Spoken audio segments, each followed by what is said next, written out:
Quando acontece um acidente, existem dois tipos de investigação. Uma investigação primária, que é a que a gente normalmente vê na televisão, é do CENIPA, que ele busca nunca encontrar um culpado. Ele só quer saber o que aconteceu, colocar mais remédio em cima para que não volte a acontecer. Então, esse não tem culpado.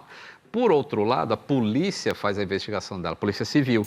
E a Polícia Civil normalmente vai atrás de negligência, vai saber por que esse cara estava voando sem treinamento. Vai em cima do dono do táxi aéreo que alugou. Tem mais um trechinho aí do Domingo Legal, com mais detalhes? Cadê?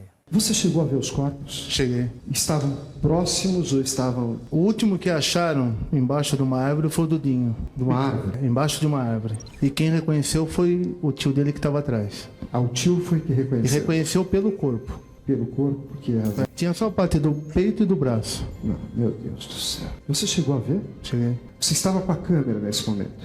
Quer dizer, seria impossível sobreviver a um acidente desse. Seria.